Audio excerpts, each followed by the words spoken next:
Hello there, Demon Phil Comics in More, New Jersey, and I'm bringing you yet another interview. Yes, I do sleep at times. It is a rumor about that. You'll have to figure that out on your own. But I do come in here and I do a lot of interviews, and there are times whenever I do a lot of them that are extremely fun. They're very, off the wall. We had one of them last night. I mean, it was just a blast doing so and everything. And there are times whenever we need to go ahead and bring up and really put focus on what is going on in the world in situations. Now, I am not talking about what's going on in current situations because we all know I don't speak about that. So what I would like to do first and foremost is go ahead and thank our sponsors for the show, since we do have official sponsors now. So first off, I want to thank Totally Rad Comics for being a sponsor on the show. And if you don't know Totally Rad Comics, then you haven't been paying that much attention. So we will definitely be making you a lot more aware of what they do throughout coming shows. Just keep in mind with that. We'd like to thank Pantsless Pizza for being our other sponsor on this. And keep in mind, if you don't know who they are or what they do, that is also coming up in a huge reveal. No pun intended on that one. Third Empire. Third Empire banner has got a whole mess of books that are coming out in crowdfunding that is over the next year. And they've been putting a lot of focus on some of the main ones that are coming out very recently. I will say right now, Mojo Rising is their first one that'll be coming up, I believe, the beginning of next month. So keep in mind that will be coming up a lot more in conversation as we go along. Now, my fourth sponsor actually leads into my guest for today. My fourth sponsor is Sub-Zero Mission. Now, as everyone may or may not recall, and I think you probably do because it's one of my highest viewed videos on here so far as an interview, Adam Fields and I had an interview, and we spoke about his works and things that were going on. And then we spent the last half of his interview talking about this particular project, Sub-Zero Mission. Whenever I first met Adam at the online con, it's been now almost a month and a half or so ago, 2 months. He took the time. I mean, he had 25 minutes up there to talk about his stuff, and he took the time to actually focus a lot on this particular mission. So I knew that I needed to go ahead and get involved however I could. Just in a nutshell, just go ahead and give you a little idea here. They actually go out, they send people out to go ahead and help the homeless that are out there, to try to help as many as they possibly can. And we're going to get into more detail on what's going on with this, but my whole point is, I talk a lot on my show about how you're helping others and what you're doing to go ahead and do something to help others. Well, these people are actually going way above and beyond that step. So without further ado, I want to go ahead and bring my guest on here. This is Al Raddatz. Hey, Phil, how are you? Hey, Al, thank you very, very much for being on the show. I greatly appreciate this. Thank you so much for having me. Oh, absolutely. It was a have to that I needed to get you on here to go ahead and talk about this cause and everything. So I've got some questions we're going to ask. This is being recorded for everyone to watch later on. We do have a lot of information to give on here, but there is so much more information that you can get from this. And I am going to go ahead and put, since I have it right here, that is actually your website. So I have that up and ready to go. So just to go ahead and get started into this, I want to go ahead and ask, who are you and what do you do? My name is Al Raddatz. My team calls me Sarge. And what we do is we collect coats, hats, boots, gloves, and sleeping bags. And we go out into the night. We find people in the camps where they live. A lot of people that don't make it into shelters, or there's not enough room in shelters and whatnot. They camp out under bridges and down by the river and out in the woods and sometimes right on the sidewalks in front of you. We go out and we try to make sure that they have, at a bare minimum, for the Cleveland weather where we live, we try to make sure that they have at least those main 5 items: coats, hats, boots, gloves, and sleeping bags. And to clarify too, because we get a lot of questions around it, because we are a veteran-centric org. We help everybody that we find. Every single person we find is going to be left with those warming items. But an additional piece to our cause, or what we call our primary target, is to find those veterans. One in 5 of the people that are out there and homeless are veterans. So we try to find them. We gather their information. We try to close the gap between them and the Veterans Administration. It's not easy for somebody who's in the VA and a big bureaucracy like that to get out every day and try to find these people. It's not easy if you are waking up someplace cold and hungry to make it into the VA every day. And so what we do is we try to get their information. map out where they are, and then bring them together with the Veterans Administration or other veteran-centric entities. Absolutely. And it's an amazing cause that you have. And that's what I was going to touch on while you were saying that. And I apologize for interrupting, because it is not strictly veterans. It's not like you go out and say, well, you're not a veteran, so we're not going to help you. You actually help as many as are willing to be helped with this. Yeah, we're trying to help as many people as we can. And the bonus of that is that we're able to find veterans where they are. Again, a high piece. There's roughly 165,000 homeless people in America, and roughly 48 or 49,000, depending on which data you're looking at, veterans among them. Absolutely. Now, how long has this been running? So we started back in 2008 with a single delivery under a bridge in our hometown, which is in Painesville, Ohio. We had heard that there was a veteran living under there. We decided to get up out of the VFW where we are, post 7939 in Leroy, Ohio. Gather our own stuff that we had up in our garage and go out there and found him. And we actually found 2 veterans down there that night.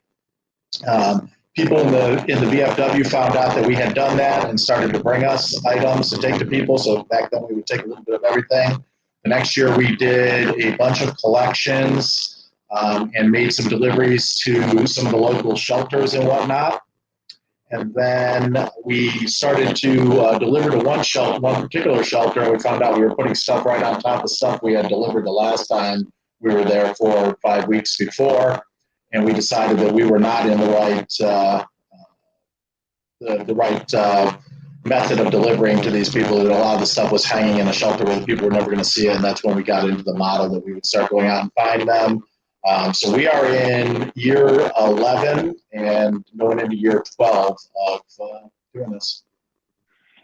Now, you mentioned something about the model of how you're doing this and all, because I wanted to go ahead and bring that up as well. That, of course, I've gone to the website, and you and I have talked a couple of times about the program and very detailed about things on there.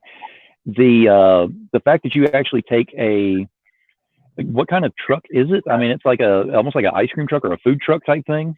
So when it first started out, we were delivering out of our own SUVs, and what we found was there literally is something that called a bum rush, and a lot of times when you're handing out items and you're desperate for items, you're going to start reaching over people and trying to get those items that are behind them. And so I'm a big guy. My partner Del Buffalo is a big guy.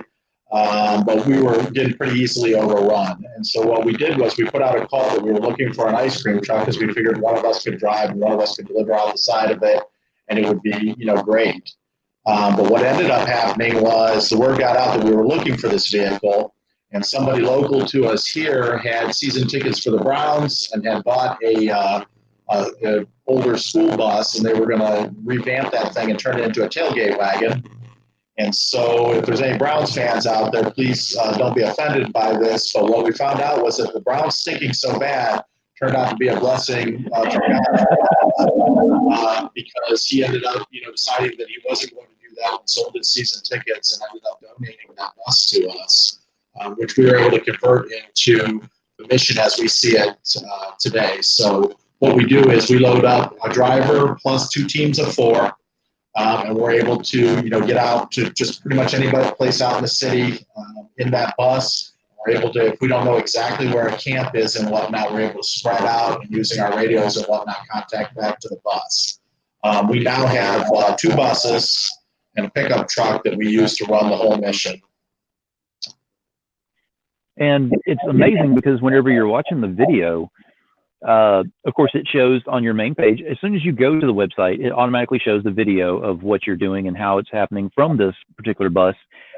And you mentioned about the rush that's on there, but I'm seeing absolute just honor, respect. I mean, they're just in that core moment because they can't believe. And the fact is, I'm watching the video and you see the look on their eyes. They're like, wait a minute, I'm getting more? Because you'll hand them a pair of boots and they think, okay, I'm good with boots. And then it's all of a sudden, it's like, no, come on back. We got more. And it's just the look on their face. It's just like, you actually remembered me. And that's what I want to bring up about the next thing on here is the fact that you're actually helping somebody through something like this is one thing, giving them something like that. But the whole premise of all this is to give that hope back that you actually can live through this and then possibly even make yourself stronger inside so that you can get back outside and start getting back into the world. Yeah, it's hard to describe some of the stories that you hear, to your point about, how grateful people are. I don't think that I've ever met anybody out on the street or in the camps or under a bridge that wasn't grateful that we were there. There's always going to be, heart-touching moments. I can remember, finding one woman in Akron and her saying, I'm just happy somebody was actually looking for us. And that sticks with you. Obviously, if you're sleeping out on a steam grate or you're under a bridge and it's a cold Cleveland night or, any of these areas where we serve, you're going to be grateful that somebody shows up with a pair of dry boots and whatnot. We collect the sleeping bags, because they're a little bit more portable. People that are homeless, you give them a blanket might last them a night or two. They can't really carry it anywhere. It gets wet. They end up leaving, and the police will come along sometimes and run them out of there, for, public nuisance or, littering or, loitering or any number of things. So we try to give them things that are a little bit more portable. If we have, bags and stuff for them to carry, we hand those out as well. To make things a little bit more portable. We want it to be a little bit easier for the person to be able to get up in the morning and handle that second piece of Maslow's hierarchy of needs, which is go out and get some food in their belly and find some place to warm to shelter for that day. Absolutely, absolutely.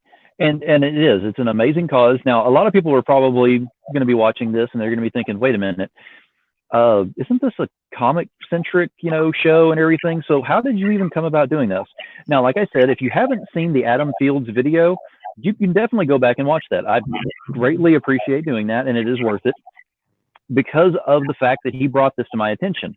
Now, that being said, I actually have the comic that was done, which is called The Blue Coat Missionary. There's actually some more information I want to give about that here in a moment as well. But if you can kind of go ahead and go into explaining how you and Adam actually worked on getting this done and the purpose of doing so. Sure. So again, it's very gratifying, to go out and, deliver to folks. And so one of the things that I established early on was that I would get a lot of short-time volunteers. Once or twice they would go out with me. And then, I would have to, muster up, folks to go with me. You always want to go farther. You always want to do more. And so I was calling for more and more missions. And it's not easy. People are working. People have lives and everything else. And so what I told people was that I don't give homeless tours. I'm looking for people who are in it for the long haul. And so we have a coat that we earn. After you've been out with us on 10 missions, you earn a blue coat. We're called the Sub-Zero mission, so you become a Blue Coat Missionary, which is the name of my delivery team. We found that when we would do some of our fundraising, we do a lot of efforts through the summers. We trade T-shirts for donations, and we go to a lot of festivals and everything else. That's how we fundraise for this thing. And we're able to take that a long way because nobody on my board or myself or anybody makes any money at all. Nobody gets a salary here, and so we're able to stretch that money that we make up pretty far away. But what we found was when we went to a lot of these festivals, as we were walking out, we would find our flyers and our stickers and things that we were handing out as paper products laying in the garbage. And so we were brainstorming at a board meeting one day. We were talking about what we could do to save some of that. And it just so happened that it was around the time that my wife and I were doing some purging at our house. We had a lot of collections of boxes and everything else. I was just starting to break into some old boxes that I had packed up before I went into the service way back in 1990, not to age myself here. And inside those boxes were old books and everything else that I read. And inside those books were old comic books and graphic novels and everything else that guys like us, anybody watching this are just like that. We don't like to fold them. We don't like to bend them. And we sure as heck don't throw them away. And so we threw around that idea at the board meeting, and we were like, what is something that, nobody's going to throw away? We don't, we just don't want to keep throwing this money away. And so we came up with the graphic novel and comic book idea. And so I reached out to see if anybody did that, kind of style art. I knew some guys from school that did. And a girl that I worked with has a cousin who is Adam Fields, and so Adam and I talked. And you had him on your show, so anybody that we clicked right away. And the fun thing about the comic and the graphic novel concept is nothing that I threw at Adam surprised him at all. Nothing sounded as crazy as it did when I threw it around with the guys in the room and everything. And he was able to take that concept. Of course, we brought him up here and we showed him around and everything else. Showed him what we do, and some of our old artwork at the end of the year. Everyone gets a T-shirt, with the nights that we went out, and I do a special graphic for it. And so we had the concept of the Blue Coat Missionary kind of laid out already. He was able to take that to the next level, and we talked to him a little bit about PTSD. And some of the stuff we see with the veterans that we have, and the question's always going to be, why are these guys out there, and why aren't they doing more? So we thought we could build that into the story itself. And so, we threw around a bunch of ideas, and we came up, with this novel one of the Blue Coat Missionary. Yeah, and I've actually got some. I'm putting the artwork up right now. We're kind of looking through that. So what I want to bring up is, whenever I first talked to Adam, of course, that's again how all this got brought up. And whenever he brought it up on the online con that we were doing, and I was the co-host on there, whenever I was talking to him, my jaw was on the ground, because I was like, wait a minute, we're actually doing a comic that actually has a lot of depth into it and a lot of meaning that actually needs to get out to more people. And whenever you actually go through this, because he sent me the PDF afterwards, and I was able to go ahead and read it, and that does no justice to just talking about it. So the images that I'm showing you on here just kind of gives the backstory, that there was a soldier who had a traumatic experience, and I'm not going to give away everything, of course, but had a traumatic experience, very traumatic at that. And it seems like, because the main villain in here is actually Death, and Death wants to go ahead and collect everyone that's on there, but he wants you to give up so that he can collect you. He wants you to be yeah. Exactly. So, and this is our hero, is the Blue Coat Missionary.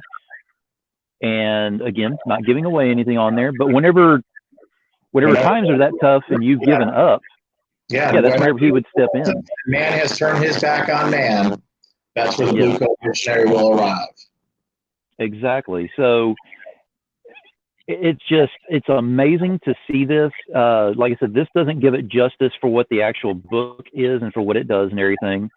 But just to show you, this is the artwork. So just so you know what you're getting into with this.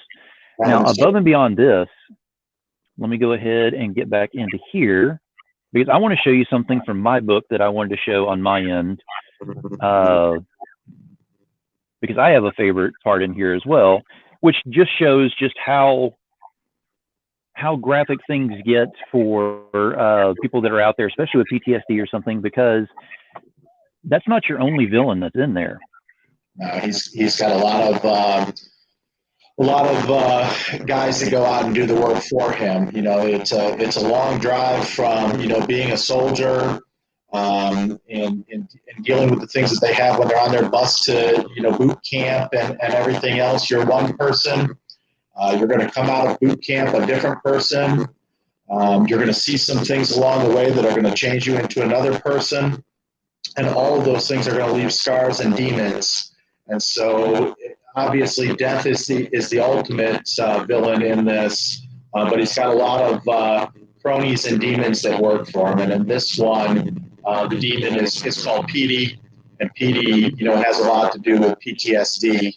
Is how we named him. And that's just one of a million things that we see with not just the veterans that are out there, but all of the guys that are out there. There's different levels of mental illness and psychosis. There's all kinds of stigma from either being out on the street. There's a whole subculture and all kinds of different kinds of PTSD and drug addictions and everything that are buried within homelessness. I mean, you think of how many people you have in your life. How many people would have to turn their back on you for you to be found under a bridge by me one night?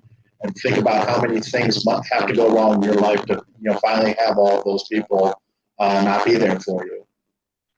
Absolutely, and that's the whole point. Is whenever you lose everything, the only thing that you have to live off of is hope. So that's kind of what this entire story is going off of, is don't give up on everything, because there's always someone that's going to be looking out for you. And that's what I love about this mission is you don't give up hope on this. I mean, you go out there and you look for them on a constant basis, and that is amazing. We hope that it brings people a little bit of hope. I do a number of speaking engagements a year, and a lot of them, have to do with, some of the local school systems that are around us. And so we'll go out and we'll talk to them. And there's one in particular that's near us where they will do a night where they feign homelessness and they sleep out. Now they're near their school and everything else. And that's what I talk to them about. I say, well, you're feeling a piece of homelessness. I mean, granted, you're doing it in a little bit of a warmer month and everything else. But the true piece of homelessness that you're not going to be able to understand here is the hopelessness that comes with homelessness, because you guys are going to go to bed tonight. I'm sure that you all have snacks inside the tents that you have.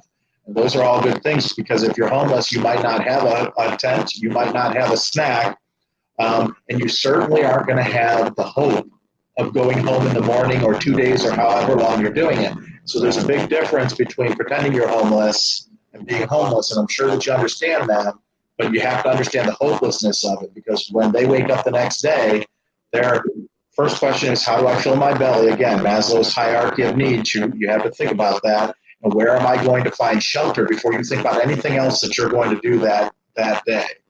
So that hopelessness, if you can just give a little bit of hope, it leaves you feeling good. But I can tell you, my team, and we talk about it a lot, we drive.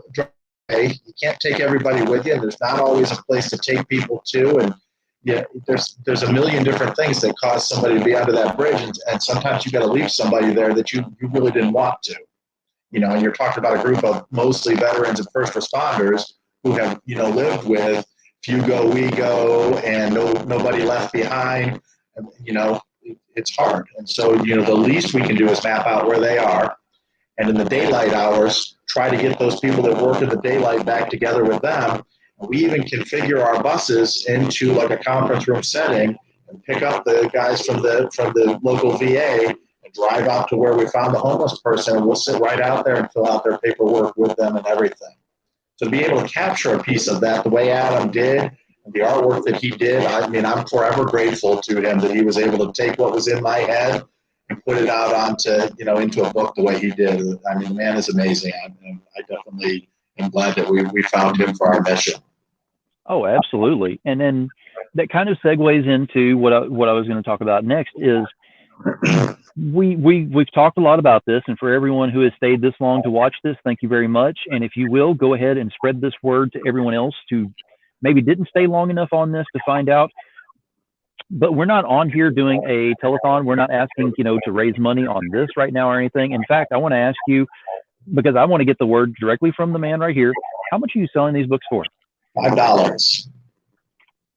Did you hear that? $5. It's not like we're doing this where this is one of those things where this is a $30 book, a $50 book or whatever that you're going to go ahead and get, that you're going to pack away or whatever, that's really not going to do too much. My personal thing on this is get as many as you can, hand them out as many as you can, give them to your LCSs, get your LCSs involved to purchase them. Do whatever you can to get the word out there, because the more hands these get into, the fewer people he's going to have to go find nightly.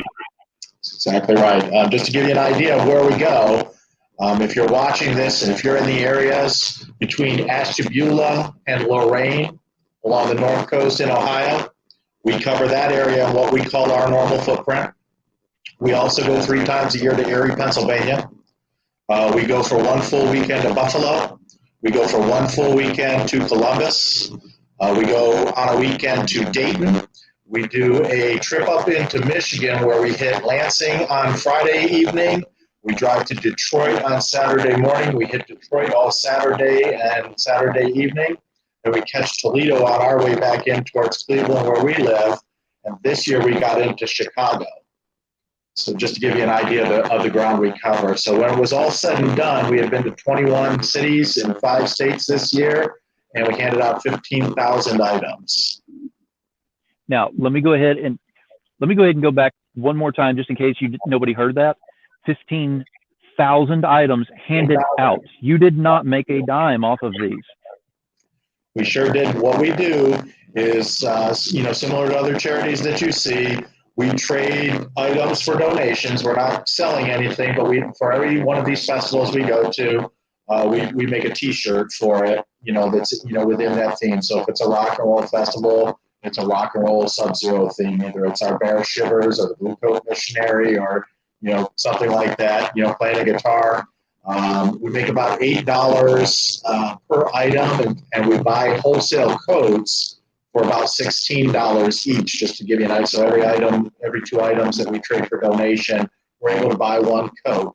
We also, from the period of October until the middle of December, we do stuff to buses. So we will roll one of our buses up in front of your business or your church on any Saturday or Sunday, and we'll sit out there all day and collect gently used items of the same sort.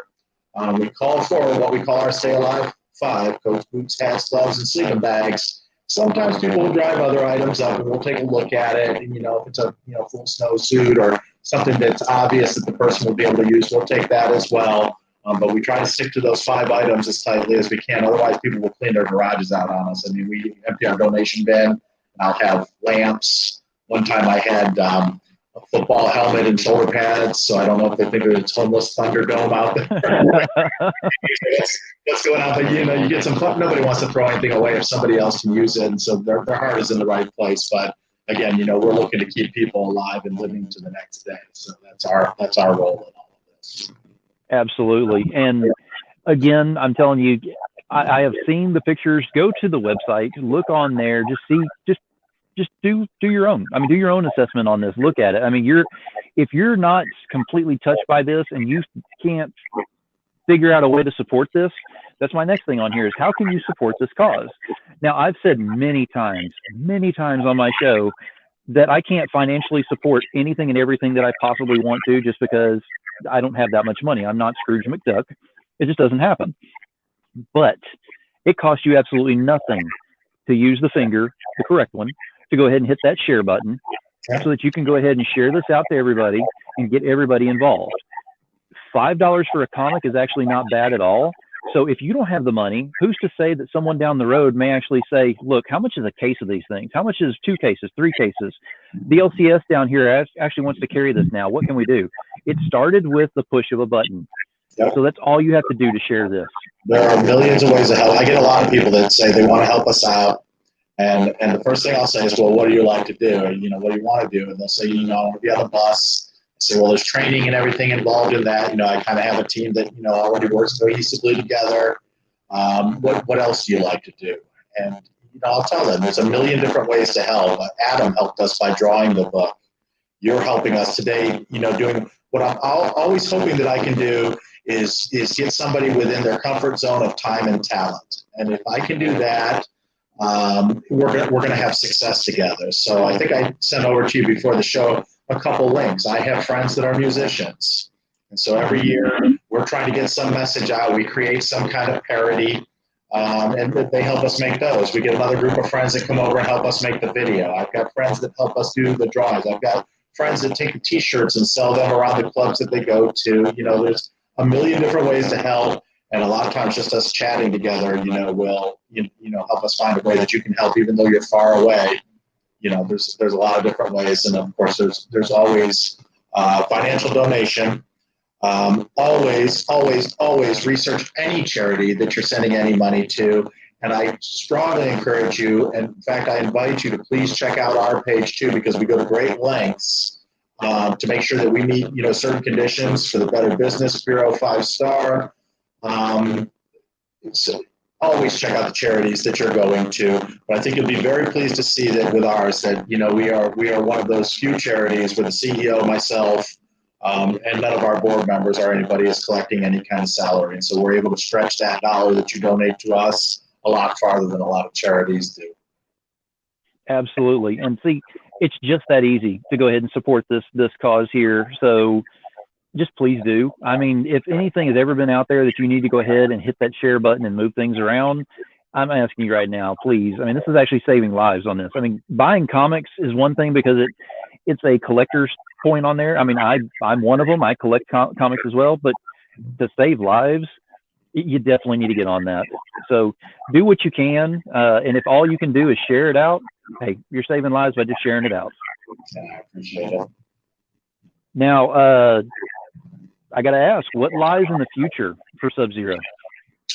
So we have a few projects that we've been kind of socking money away for. I mean, obviously this year with everything that's going on this year, donations we expect are going to be a little bit lower, and so we're probably going to have to tap into some of those project monies to pay for next season. We plan to make it to Chicago again. We liked making it in there. We realized when we were into Chicago that we barely scraped the surface on how many homeless there are there. We made it into probably 6 camps, and we probably saw 6 more on our way driving out of there. And so we plan to do a better job in Chicago. So I'll probably take both buses and 2 full crews. So we know that we'll do that. We know eventually we need to get into our own building, the building that we're in. We rent for about $20,000 a year. I'm able to rent off space for it and defray that cost to about $11,000 a year, but it's still pretty expensive over time. I need to get my buses inside, because they're rusting. And so, we plan to build, and we have been socking away money for something. We want to build something very similar to like a firehouse. So we can get the buses inside, have a little area where we can, hang our inventory, a lot of storage space. A lot of nights when we roll in, it's snowing, and so maybe the guys don't want to drive home. They might want to, bunk up here. So we do have to get our own building at some point. And then the one that's nearest and dearest to my heart is what we call the empowerment plan. So in our video, if you go to our website, you'll see us handing out a code. But that code is actually a special code. It's a code that turns into a sleeping bag. And it's made by a group called the Empowerment Plan out of Detroit, Michigan. And what they do is they have coats that are made by the homeless for the homeless, which is great in its own right. But what's even better is that project that they're in a program, whereas those homeless people that they bring in to make the coats are able to enter into a contract for detoxification as part of one of the conditions to work there, which is only going to help them. They receive payment, and then they also are able to defer some of that cash to save up for first and last month's rent in certain places around Detroit and whatnot. And then after they graduate kind of from that first phase of the program, the donors that donate into, say, Carhartt and GM and Ford and some of the other larger companies that are up in there will hire some of these folks out of there under similar conditions. And so you end up having a person who was maybe on the street just 2 years prior, now has a place to live, is detoxified and whatnot. And so I've been enamored with that program since we met Veronica Scott, who runs the program. And so we've been wanting to do something similar. And we even tried it one time. We met a homeless veteran who was passing through our area with his service dog. And we brought him in, and we had some success with it, but we didn't have full success. It tapered off at the end. There were a lot of things that we didn't know or understand. And sometimes when you try to find a tactful way to say it, sometimes when you put a little bit of jingle in somebody's pocket and you clear some of those first levels of Maslow's hierarchy of needs, you reawaken those demons that they have. And sometimes you cause as much harm as you do good. And so we didn't have the kind of success, we weren't able to put a big bow on it. And so I have that dream that I'm going to start with one person and we're going to make them whole again. And I'm going to be able to show and demonstrate that it works to some of the employers in my area here. And I'm going to be able to walk in, I'm going to say, hey, I've got a guy, he's probably not going to be your A player day 1. He may not be your A player day 60. And he may not ever become your A player. But I've got a program that is trying to get this person off the street. And if you care enough to help, we'd like to help them too. And so our hope is that we can, fund a program that helps this person over time have confidence in themselves again, be detoxified if that happens again, be back in touch with maybe the VA or, other, things that to help them with mental soundness. And we hope to make them whole over, it looks to be about a 3-year period that it takes to, get somebody, from not doing anything to crawling to walking to, running and being, reinserted and useful in society again. So my dream is ultimately to find these guys and get them off the street is the short version of that. Absolutely. And I mean, that ultimately that's what's important because again, we're talking about saving lives on this. So, and in saving a life, we're not talking about going and resuscitating per se. We're talking about just giving that hope to go ahead and pick yourself up and start over if you need to, or at least get back to where you were. Sometimes it's as simple as you just don't feel that you're in place enough. Therefore, you disassociate yourself from people to get away from everything, and then you just fall into your own hole. Now, I am not ex-military. I don't have PTSD. I have several friends who do, past and present. I have one in particular that he is actually getting one of these books. I am giving him one from me uh, because he was my ex-boss at my job that I just had, and I was able to partake in whenever he had moments, and he would have to leave work in a hurry, and I just didn't know what was going on, and he would come back and tell me it was nothing against you, but just I had an episode. And so I had to do some research on there because I was trying to figure out how I'm triggering these things. It's not me. It's just something that he deals with on a daily basis. It's not you. It's the condition. I mean, we are coming off of 2 decades of war. We still have people in Iraq. We still have people in Afghanistan. And 9/11, 1 and 2 were both real long ago. And so it's been a long time. We have a lot of damaged men and women who have a high sense of pride who maybe might not want to ask for help. There's a reason we're losing 22 of them a day. And one of them is that they don't want to ask. They think that help should go to somebody else, or that I can handle this. I can be out in the woods. I took cold weather training. I can live in the woods. Somebody else can have that. There's a lot of that. There's a lot of that pride. There's mental illness issues that are left with people who don't want you in their house. I mean, it's a horrible situation, and when you talk about the cracks that people fall through, my team looks exactly at one of those cracks. One of those cracks is that there's a huge bureaucracy that's designed to help these people, and the people are either geographically separated from it or mentally separated from it, and they've disengaged, and it's hard to bring them back again to a point of trust. It can be a long, frustrating trip through the Veterans Administration. It can be, very hard, and it sometimes brings guys back to, really bad memories of hurry up and wait, waking up at, 0 dark 30 to line up at the armory at, 0 darker 30 to sit there and wait, for a cattle, car to drive you to, someplace out in the dark. There's a lot of hurry up and wait. There's a lot of, hunkering down, waiting for your food to get there, walking patrols and all of these things. And it brings up a lot of bad memories for these guys that they don't want to engage into it. So they don't. Absolutely. And again, I thank you for, doing this and for taking out your time and just putting everything into this, because I know it's got to be so emotional doing this every single time. But then again, you get the backlash of it too. So you get the emotional high and low all mixed in. I got to say, I've got to say this out loud. You're a better person than I am, because in a situation like this, I don't know how I would keep a straight face doing all this.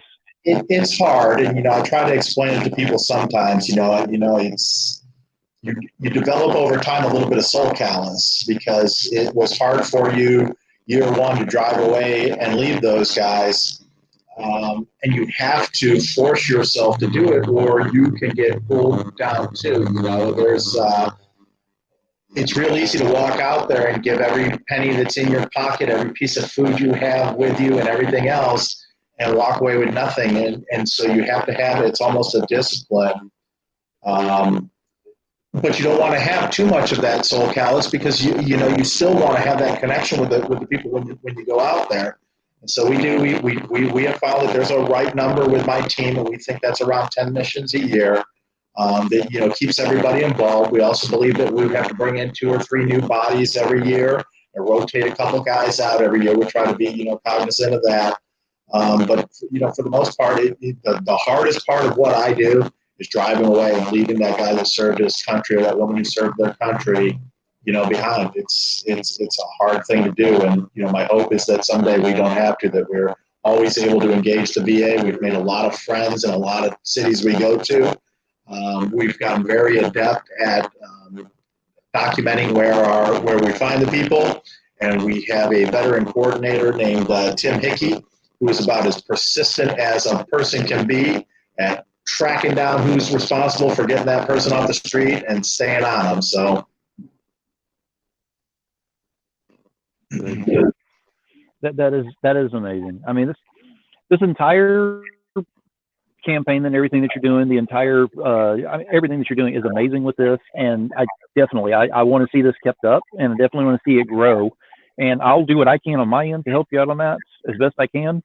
Right now, this is the best I can do as far as just getting the word out there. But definitely, if it ever comes to where you come up closer to the Jersey area, definitely let me know. And hey, if I got to slap on a coat, I will do it. I'll help. Absolutely. I appreciate you. Well, Al, it has been just an honor having you on here today. And before I forget, thank you for your service. And if you will, tell us where we can find you audibly on here, and I will have all of these links attached whenever you go ahead and look at this as well. Awesome. So subzeromission.org, .org. I always say that everyone's looking for .com. But subzeromission.org is the best place to find us. If you hit the contact button, all of those emails and everything go to me directly. So I manage most of that. If you're in the area, you can call us, 440-867-2626. I sent you a link for our little parody song that goes with that. Sarge at subzeromission.org if you want to talk to me personally or have an idea that might be able to help, or you have any trouble with the website or anything. Those are all good ways to get in touch with us. Absolutely. Again, thank you very much. And I look forward to having you back on here so we can go ahead and keep the information rolling. We'll have to set up another time we get you back on here. Just go ahead and keep the fresh information out there. I hope so, because Adam and I are going to be working on a children's story here that links into our graphic novel and then novel number 2. So it might be a good opportunity for the three of us to be on together. Absolutely. I will make that happen. It's awesome. I appreciate you. All right. Thank you very much. Thank you. All right. So we had Al Raddatz up here from Sub-Zero Mission. You know, I always have closing statements. This time it kind of says itself. I mean, I've said before, do what you can to help. Whenever you go above and beyond and you take that to the next level, that's putting yourself out there in a way that some people just can't, won't, don't think of. But now you're asked, all you do is share. That's it. That's all we're saying is share.